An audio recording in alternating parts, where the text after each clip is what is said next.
as a drug trafficker, you get popped, the feds are going to just basically take everything. They're going to take this remote and they're going to be like, prove you didn't get this remote by drug trafficking. What's up, everyone? So today we have a couple of questions that look pretty good. We're going to end up combing through them all and hitting them all off. Some of them will have long answers. Some of them will get lost on a rant. Some of them will just be a one-word answer. Some of them will be no answer. So let's get to it. First one is, how long were you a Darknet vendor? So for an undisclosed amount of time. Which product had the highest sales? Cannabis, by far. Were you active on multiple Darknet markets? Yes, hell yes. I was active in some cases on 10 to 12 plus markets at the same time. And I was also active off of markets with direct sales and things like Open Bazaar. How often did you destroy PGP certificates and start with a fresh identity? This kind of goes back to the first one of how long were you active for? And this question, I'm going to have to say the same thing. Possibly a bunch of times, possibly never. Sorry. Did the lifestyle make you paranoid? No. I had sold drugs before when I was a teenager. If you're going to get into this kind of thing, then you really need to be okay with the possibility of you doing some prison time, because there's a pretty good chance that's going to happen. Now, you can mitigate the risk that you face by doing things like learning about operational security, information security, information technology, and doing your best to kind of do that risk mitigation that you can do. It's just a side, and one of the dangers of, doing this or selling anything illegal is getting popped and possibly getting a prison sentence. And you also have other, dangers like getting robbed or, that exists too.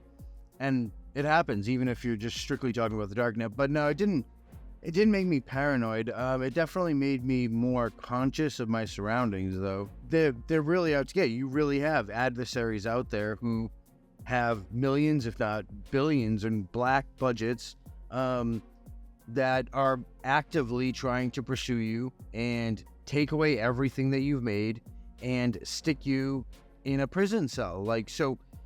Those adversaries really exist, and every day those feds are up and they're hunting you. And even if we take it out of the context of just the feds and law enforcement, you have scammers, you have basically everyone is trying to screw you as a Darknet vendor. So paranoia, would not be, I wouldn't consider that something that I personally went through. But I would say, it's not a bad thing in that line of work to be, unless it gets to a point where you're screwing yourself over, right? Like if you're creating so much work for yourself to be able to do the job that it's getting to a point where, you're shooting yourself in the foot. I'm gonna use someone to ship packages that I have no clue who they are, and I'm going to use a different person every day. That might not be the best route. So things like that, I probably could think of a million different examples if I really sat down and concentrated, but that's kind of the thing I'm talking about when you add too much into it. And if that's what you're actually asking, did you obsess over it? Then no, I didn't obsess over it. I had my contingency plans. I had them laid out. I had my normal everyday security policies, my general policies, my situation specific things that I would have set up, kind of like, it triggers on an Alexa, on routines. So I would have if this happens, these are the things I'm going to do. And almost all those things were also discussed with my cousin because she's involved in this too. So there was a lot of that back and forth. And at the end of the day, the lifestyle of it was basically 16 hours, to 10 hours of work a day. It's a ridiculous amount of work. It is an insane amount of work. And that's why That's why I advise against it for the majority of people, because it's first off, the return on investment is trash. You could, and again, if you can do this, if you can, sell narcotics on this kind of level, then you have a lot of abilities business-wise, right? Like, about marketing, you understand customer service, and you want, there's a lot of things that you could do with your time that would serve you much better. And, instead of, risking decades in a federal prison cell for, potentially a couple grams or something, you would be much well served going out and starting a legitimate business, and I know the downside for that is, like, it's more paperwork, you got taxes, all that stuff. But I'm going to make the point that I make all the time, and that's, at the end of the day, you're still going to have taxes if you're a drug dealer that gets popped. The only difference is, with your legit business, it's going to be, pretty much a set amount of taxes that you're going to pay. And you can hire a good CPA to try to reduce that liability. But as a drug trafficker, you get popped, the feds are going to just basically take everything.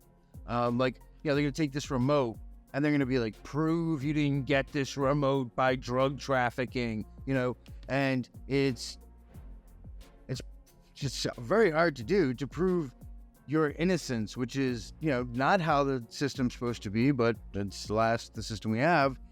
And that's kind of what it is. So, did the lifestyle make me paranoid? No, it made me tired. I kind of got used to having 4 hours of sleep a day. So that sucked, but that's what it is. And that's, again, I'm going to go back to it. That's why I don't, advise, to do this stuff, because the return on your investment, whether it's your time, whether it's the risk, all those things don't nearly compensate you for what I think you should get. I'm not saying that you can't build up and not make a lot of money. You absolutely can. But the more money you make, the more risk you have, the more likely it's going to be where someone's going to tell on you, or, someone's going to start seeing, like, okay, like, you're not struggling as much as you were. Maybe they see the opposite. Maybe they see you're more stressed out than you usually are. There's so many different cracks to fall in what we're talking about, that it's a super hard profession to do, and to do with any modicum of